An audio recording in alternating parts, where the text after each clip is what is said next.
Give it up for Jennie Steer Welbourn, everybody.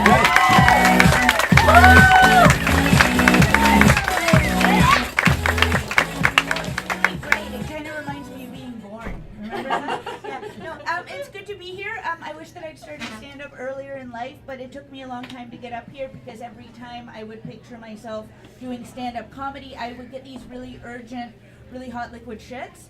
I feel okay so far, but it's live theater. Anything could happen. Yeah, it's good for me to have this as a hobby because I'm a very sad and lonely person.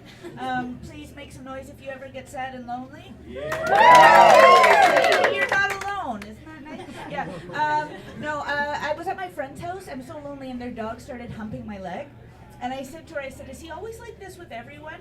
But it was sad because you could hear the desperation in my voice to be told it was special just for me.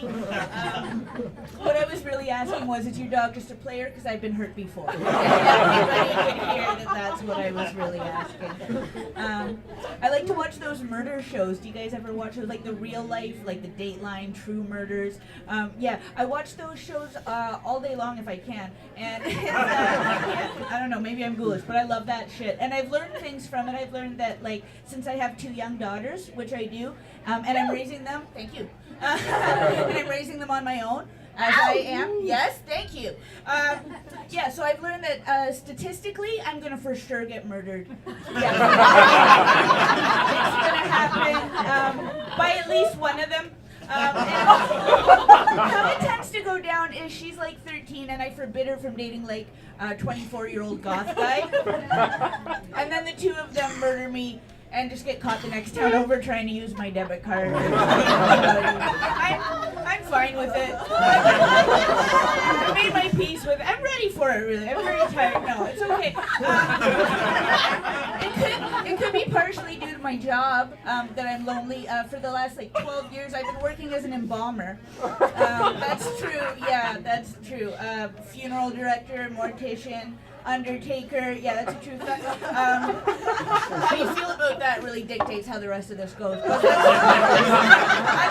I like to be called undertaker, though. I identify as an undertaker. Everybody's identifying as stuff now, right?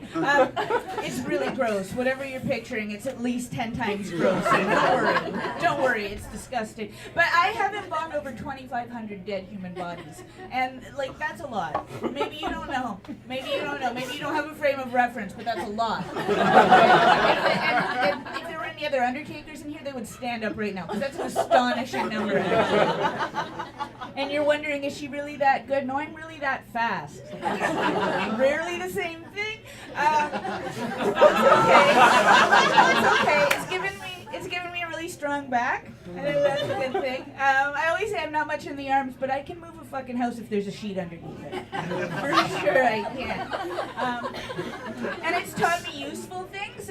Like one time, my ex-stepson, there's a story there, but he's getting ready for his first boy-girl dance, and he was like, hey, Jennie, do you know how to do a tie? And I was like, I sure do, bud. Come here, lay down. Stay absolutely still. Stop breathing. He looked at it. It doesn't pay like you think it does. It doesn't pay like you'd want to get paid to see and touch the things that I see and touch. That's why I have my own side hustle going out of the funeral home. Whenever the boss is away, I'm an entrepreneur. And I call it, hey kid, have you ever seen a dead body? It's okay, it's all right. It's $10, you can see him. $12, you can poke him with a stick. It adds up, I don't like to brag, but I'm doing okay. I tried to get out of it for a while. I thought I'd do something sexier. I thought I'd go back to school and be a dental hygienist. I thought that I was like ready to rest my tits on the foreheads of like the living, like the nice warm foreheads. It didn't work out. I guess I'll probably stay an undertaker. I have the complexion for it. Do you guys want to talk about sex? It's hard sometimes to go right from death to sex with nothing in between, but you guys are a tough crowd. You're all right. You don't need a palate cleanser or nothing. Yeah, I never have sex. I never have it. It's been like almost 6 years years. It's a really long time. Is that weird? It feels weird. It's weird. But no, it's okay. It's okay. I hope it's not because I'm bad in bed, because how do you know? You know? I think I'm good in bed because I think it runs in my family. It's okay though. It's okay. Like most of you probably don't know what your grandmothers are like in bed, but I know because my grandfather had dementia and he told me. And the answer to how my grandmother is in bed is rascally. I was being a rascally lover. That'll be all the affirmation that I need. But no, that's a lie. I did have sex 2 years ago for the first time in 4 years. And that's the story about how I never, ever, ever have sex, and then I had it one time and it went away again forever. Yeah, and it didn't work out with that guy, and I think it was my fault because I think I kind of virgined out on him. You know, like just emotionally, because it had been so long. You know how girls get when they lose their virginities? Like, just like emotionally, I was like a virgin. Not like the kind of virgin with the youth and the tightness. Like, it didn't go over. But all of that just to say, I haven't had a lot of sex, but from the sex I have had, I want to let the gentlemen here know that all your dicks are fine. That's what I think.